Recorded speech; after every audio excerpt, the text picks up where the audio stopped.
Good afternoon student. B A second इयरच्या मागे आपण लोकसंख्येचे वितरण बघितलं. त्या लोकसंख्येचे वितरण बघितलं. त्यामध्ये आपण साधारणतः बघितलं की लोकसंख्येच्या वितरणावर जे काही परिणाम करणारे घटक आहेत, भौगोलिक घटक असेल, सामाजिक आर्थिक किंवा राजकीय जे घटक आहे, या सर्वांविषयीची माहिती आपण मागील प्रकरणामध्ये बघितली. आज आपण लोकसंख्येचे जागतिक वितरण कशा प्रकारचे आहे त्या संदर्भातली माहिती पाहू. साधारणतः पृथ्वीचा जर विचार केला तर पृथ्वीवर सर्व प्रदेशांमध्ये सारखी लोकसंख्या आपल्याला दिसत नाही. कुठे लोकसंख्येची घनता किंवा लोकसंख्या जास्त आहे आणि काही प्रदेशामध्ये कमी आहे आपल्याला दिसते. मग जगाच्या काही भागात तर एक मनुष्यही म्हणजे जवळपास जसं अंटार्क्टिका खंड वगैरे जे आहेत त्या खंडामध्ये साधारणतः लोकसंख्या आपल्याला नगण्य अशी पाहायला मिळते. बरोबर आहे. मग जगाच्या 25% भागावर जे एकूण पृथ्वीचा विचार केला तर 25% भागावर 90% लोकसंख्या अस्तित्वात असलेला आपल्याला पाहायला मिळते. आणि राहिलेली जी 10% लोकसंख्या आहे ती लोकसंख्या जगाच्या 75% भागावर विभागलेली आहे. असं आपल्याला म्हणजे असं विषम असं ते वितरण आपल्याला पाहायला मिळते. मग खंडांचा जर विचार आपण केला तर जगात सर्वाधिक लोकसंख्या ही आशिया खंडामध्ये पाहायला मिळते. बरोबर आहे. आणि आशियाचे क्षेत्रफळ जे आहे ते रशिया सोडून जगाच्या 20% आहे.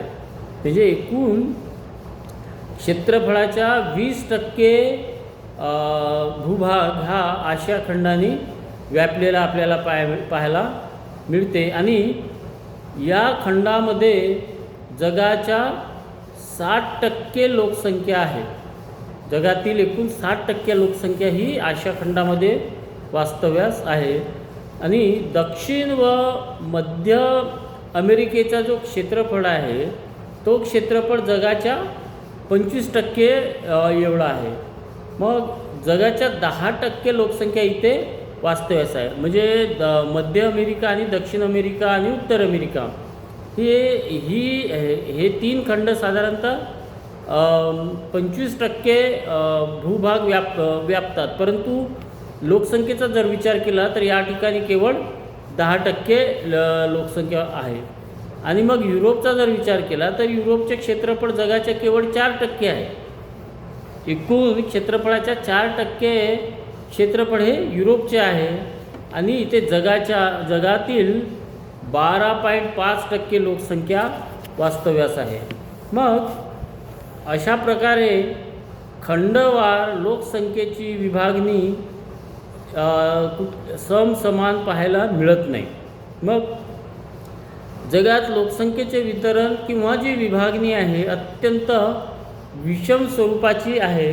कारण लोकसंख्येच्या विभागणीवर भौगोलिक, आर्थिक, धार्मिक किंवा राजकीय आणि काही सामाजिक ज्या घटना आहेत या सामाजिक घटकांचा परिणाम लोकसंख्येच्या वितरणावर झाल्याचा आपल्याला पाहायला मिळते.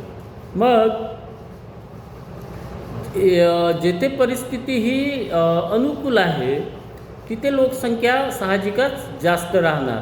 आणि जिथे परिस्थिती प्रतिकूल आहे तेथे लोकसंख्या ही कमी पाहायला मिळते. आपण मग घनतेच्या आधारे जर जगाची विभागणी विरळ लोकवस्तीचे प्रदेश, साधारणतः लोकवस्तीचे प्रदेश आणि दाट लोकवस्तीचे प्रदेश अशा 3 विभागामध्ये विभागणी आपल्या घनतेचा जर विचार केला तर या 3 विभागात विभागणी लोकसंख्येची आपण करू शकतो.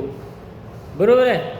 म्हणजे जगातील जी लोकसंख्या आहे या 3 विभागामध्ये त्याची विभागणी जर केली तर पहिलं आहे कमी लोकसंख्येचे प्रदेश, दुसरा आहे मध्यम लोकवस्तीचे प्रदेश आणि तिसरा आहे दाट लोकवस्तीचे प्रदेश. अशा 3 भागामध्ये आपण त्याची विभागणी करू शकतो.